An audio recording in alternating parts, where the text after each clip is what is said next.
जंग की तैयारी जर्मनी, फ्रांस, ब्रिटेन, पोलैंड जैसे नेटो देश कर रहे हो, लेकिन रूस ने अकेले दम पर यूक्रेन के चिथड़े उड़ा रखे हैं। रूस ने महज 36 घंटे में ही यूक्रेन के 3 शहरों को तबाह करके रख दिया है। इधर पश्चिमी मीडिया में ये कयास लगाए जा रहे हैं कि अगर नेटो किसी तरह से पुतिन को रास्ते से हटा दे तो यूक्रेन युद्ध न सिर्फ रुक जाएगा बल्कि रूस भी बुरी तरीके से तबाह हो जाएगा। खास रिपोर्ट देखिए।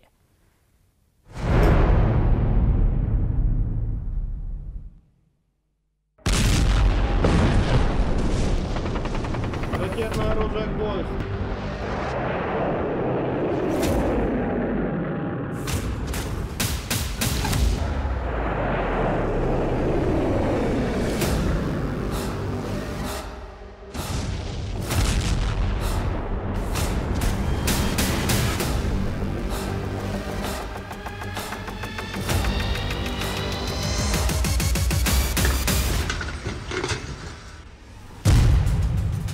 सितंबर का सबसे बड़ा हमला, जला डाला यूक्रेन का ज़ापोरिज़िया।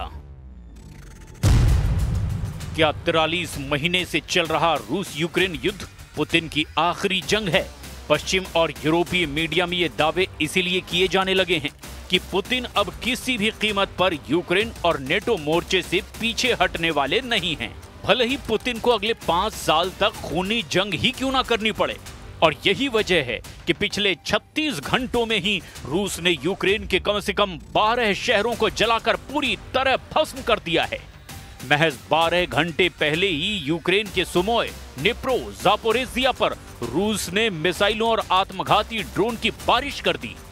सितंबर के महीने में अब तक रूसी सेना यूक्रेन पर 4000 से ज्यादा हवाई हमले कर चुका है। ये दावा खुद राष्ट्रपति ज़ेलेंस्की की तरफ से किया गया। हैरानी की बात तो ये है कि रूस ने पोलैंड, एस्टोनिया और रोमानिया के खिलाफ भी जंगी मोर्चा खोल दिया है। ये तीनों नेटो देश हैं और अब तक इन तीनों नेटो देशों ने नेटो के अनुच्छेद 4 का 2 बार इस्तेमाल किया है। पोलैंड में जहां रूस के 21 आत्मघाती ड्रोन घुस गए, तो वहीं एस्टोनिया के एयर स्पेस में रूस के 3 MiG-31 जेट ने कोहराम मचाकर रख दिया।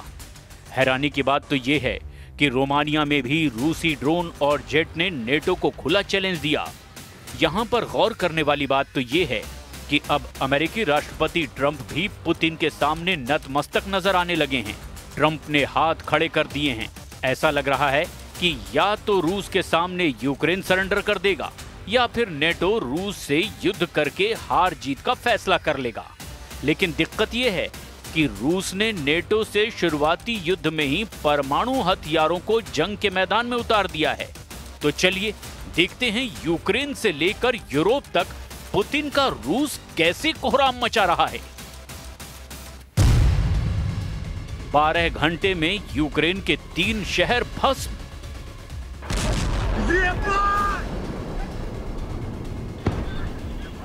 पिछले 2 हफ्ते से देखा जा रहा है कि यूक्रेनी सेना रूस के तेल डिपो और ऑयल रिफाइनरीज पर दनादन धमाके कर रही है।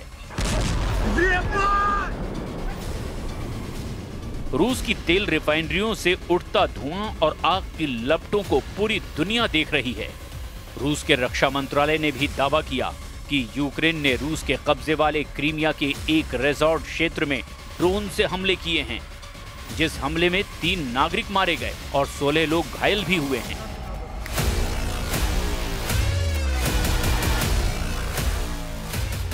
तो इधर ज़ेलेंस्की भी डंके की चोट पर रूस को जबरदस्त नुकसान पहुंचाने का लगातार दावा कर रहे हैं। नेटो के कमांडर भी रूस पर यूक्रेन के हमलों को लेकर बड़े बड़े दावे करने में जुटे हुए हैं। लेकिन पिछले 36 घंटे में ही रूसी सेना ने यूक्रेन के शहरों को जलाना शुरू कर दिया है। पुतिन के तूफानी हमले से ज़ेलेंस्की की चीखें निकलने लगी हैं। जरा देखिए यूक्रेन के निप्रो, सुमे और ज़ापोरिज़िया का रूस हमलों में आखिर हाल क्या हो गया है। निप्रो में रूस के हवाई हमलों से कोहराम मचा हुआ है। यूक्रेनी सेना का दावा है कि निप्रो पर कई क्रूज मिसाइलों से हमले किए गए हैं। वहीं कुछ रिपोर्ट्स में दावा किया गया है कि रूसी बैलिस्टिक मिसाइलों ने निप्रो को बुरी तरह से तबाह कर दिया है। जो तस्वीरें सामने आई है, जिसे एक चश्मदीद ने अपने मोबाइल वीडियो कैमरे से ही रिकॉर्ड किया है, जिसमें निप्रो शहर में एक मिसाइल से जोरदार धमाका होते हुए साफ देखा जा सकता है। वहीं यूक्रेन के सुमे शहर पर भी ड्रोन और मिसाइल हमलों से भारी तबाही हुई है। सुमे पर पिछले 4 महीने में रूस के हवाई हमले तेज हो गए हैं।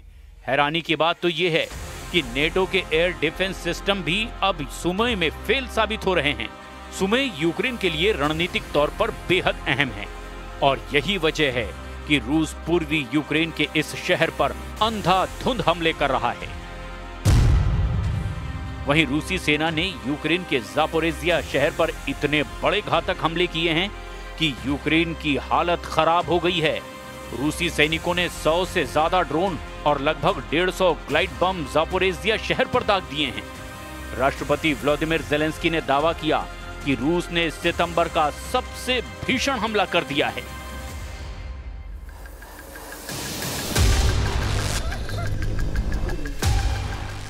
इधर यूक्रेन के राष्ट्रपति व्लादिमीर ज़ेलेंस्की यूनाइटेड नेशंस की जनरल असेंबली में हिस्सा लेने के लिए अमेरिका पहुंचेंगे, जहां वे एक बार फिर डोनाल्ड ट्रंप से अलग से मुलाकात करेंगे।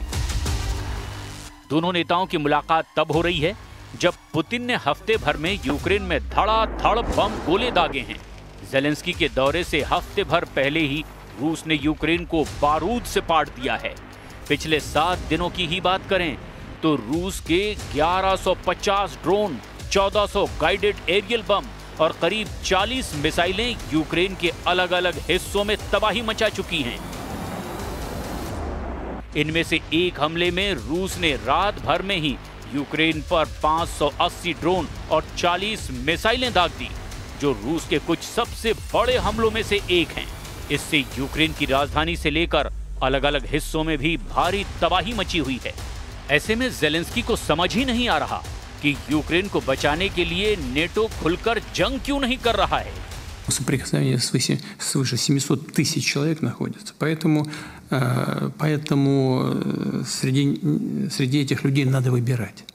Надо выбирать тех, которые хотят и склонны именно к такому виду деятельности. Вот, я не говорю, что रूस ने फूंक डाले यूक्रेन के 9 शहर। रूस के खूंखार तेवरों को देखकर न सिर्फ पोलैंड की हालत खराब है, अब तो एस्टोनिया भी रूसी जेट की कार्रवाई से घबरा गया है। इस खबर को हम आपको पूरे विस्तार से दिखाएंगे, लेकिन जरा ये देख लीजिए कि सितंबर का महीना यूक्रेन के 9 शहरों पर कितना भारी पड़ चुका है, जहां रूस ने यूक्रेन के अलग अलग इलाकों पर बेतहाशा हवाई हमले किए हैं। ये हमले ऐसे वक्त में हो रहे हैं जब यूक्रेनी सेना रूस के तेल रिफाइनरी को अपने ड्रोन हमलों से तबाह करने में जुटी है। रूसी सेना ने तड़के यूक्रेन के अलग अलग इलाकों में मिसाइल और ड्रोन हमले किए। यूक्रेनी अधिकारियों के मुताबिक इस हमले में कम से कम 3 लोगों की मौत हो गई, जबकि दर्जनों लोगों के घायल होने का दावा किया गया। रूस के इस ताजा हमले पर यूक्रेनी राष्ट्रपति व्लादिमीर ज़ेलेंस्की का दावा है कि रूस के हमले यूक्रेन के 9 अलग अलग स्थानों पर हुए हैं, जिनमें Dnipropetrovsk, Mykolaiv, Chernihiv, Zaporizhzhia, Poltava, Kyiv, Odesa, Sumy और खार्किव भी शामिल है। यूक्रेनी राष्ट्रपति ज़ेलेंस्की के मुताबिक ये हमले नागरिक इलाकों में किए गए हैं। यूक्रेन के डनिप्रो शहर में भी एक बहुमंजिला इमारत पर रूस ने क्लस्टर बम से हमला किया, जिससे भारी नुकसान वहां हुआ है। इसके अलावा कीव इलाके के बुचा, बेरेस्पिल और ओवोखिव में भी बड़े हमले हुए हैं, जिनमें कई घरों और गाड़ियों को नुकसान पहुंचा है। यूक्रेन का दावा है कि पश्चिमी लीव क्षेत्र में 2 रूसी क्रूज मिसाइलों को मार गिराया गया। यूक्रेन का यहां तक दावा है कि उसने रूस के 552 ड्रोन और 31 मिसाइलों को हवा में ही तबाह कर डाला। यूक्रेनी एयरफोर्स के मुताबिक रूस ने कुल 619 मिसाइलें और ड्रोन लॉन्च किए, जिनमें 579 ड्रोन, 8 बैलिस्टिक और 32 क्रूज मिसाइलें शामिल थीं। यूक्रेन ने इनमें से 552 ड्रोन, 2 बैलिस्टिक और 29 क्रूज मिसाइलों को नष्ट कर दिया। इसके साथ ही यूक्रेनी वायुसेना ने बताया कि इस दौरान पश्चिमी देशों से मिले F-16 लड़ाकू विमानों ने रूसी क्रूज मिसाइलों को रोकने में अहम भूमिका निभाई और ये साबित किया कि पश्चिमी हथियार युद्ध में जबरदस्त कारगर साबित हो रहे हैं। В Северске, на Александро-Калиновском направлении бои идут в непосредственной близости от Константиновки. Наши подразделения вошли в Плещеевку, рядом с Константиновкой. Продолжается уничтожение противника, заблокированного южнее Клебанбыкского водохранилища. सितंबर में रूस का 3 फ्रंट वॉर। रूस यूक्रेन जंग में अभी तक रूस ही बाजी मारता नजर आ रहा है। पोलैंड रूस का दूसरा ऐसा टारगेट है जिसे लेकर नेटो हाई अलर्ट पर है। नेटो देश फ्रांस, ब्रिटेन और जर्मनी हर हाल में रूस को तबाह करना चाहते हैं, लेकिन दिक्कत यह है कि रूस की कमजोर नब्ज नेटो को मिल ही नहीं पा रही है और रूस की सैन्य ताकत पर 3.5 साल से ज्यादा की जंग में कोई असर भी नहीं पड़ा है। सबसे ज्यादा चैलेंज नेटो देश एस्टोनिया को रूस से मिला है और उसके इलाके में रूस के मिग-31 विमानों ने घुस करके नेटो की नींद उड़ा दी है। जरा रूस के 3 फ्रंट वॉर को इस एनिमेशन से समझिए। रूसी सेना इस वक्त यूक्रेन के साथ साथ नेटो देश पोलैंड और एस्टोनिया को टारगेट पर ले चुकी है। जो आंकड़े सितंबर के महीने में आए उसके मुताबिक रूसी सेना अब तक 4000 से ज्यादा हवाई हमले यूक्रेन पर कर चुकी है, जबकि पोलैंड में रूस के 21 आत्मघाती ड्रोनों के फटने से कोहराम मचा हुआ है। खुद ट्रंप कह चुके हैं कि पोलैंड में रूस के ड्रोनों का घुसना बेहद खतरनाक कदम है। इसके साथ ही रूस का सबसे नया टारगेट नेटो देश एस्टोनिया बन गया है, जिसके एयर स्पेस में रूस के मिग-31 जेट विमानों ने घुस करके अमेरिका तक खलबली मचा दी है। यानी रूस इस वक्त एक साथ 3 मोर्चों पर जंग करने को मचल रहा है और राष्ट्रपति ट्रंप अब पुतिन पर बुरी तरह से भड़के हुए हैं और रूस की इस सैन्य कार्रवाई को रूस के लिए ही बेहद घातक बता रहे हैं। Russian jets entered Estonia's airspace today for 12 minutes. Do you see that as a threat to NATO? Well, I'm going to have to look at it. They're going to be briefing me in a short while, so I'll let you know about it tonight or tomorrow. Estonia में रूसी लड़ाकू जेटों के हवाई क्षेत्र में घुसने की घटना ने अंतर्राष्ट्रीय तनाव को और ज्यादा बढ़ा दिया है। रूस के 3 मिग-31 लड़ाकू जेट ने एस्टोनिया के हवाई क्षेत्र में 12 मिनट तक गदर मचाया। इस दौरान नेटो ने अपने F-35 लड़ाकू जेट भेज दिए। हालांकि नेटो की इस प्रतिक्रिया की तुलना 2015 में तुर्की के जवाब से की जा रही है, जब तुर्की ने अपने हवाई क्षेत्र के उल्लंघन के 17 सेकंड के अंदर ही रूसी सुखोई 24 जेट को मार गिराया था। यूरोपीय संघ ने भी इस घटना पर कड़ी प्रतिक्रिया व्यक्त की है और रूस के खिलाफ 19वें प्रतिबंध को मंजूरी देने की तैयारी कर रहा है। Войска в зоне специальной военной операции наступают практически на всех направлениях. При этом наиболее упорные бои развернулись на красноармейском направлении, где противник любыми способами, не считаясь потерями, стремится остановить наше наступление и перехватить инициативу.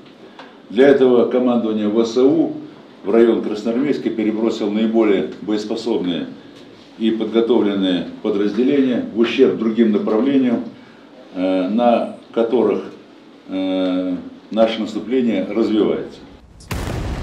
अब ऐसे हालात में आप अंदाजा लगा सकते हैं कि रूस को काबू करना यूक्रेन के साथ साथ यूरोप और नेटो को कितना भारी पड़ता जा रहा है।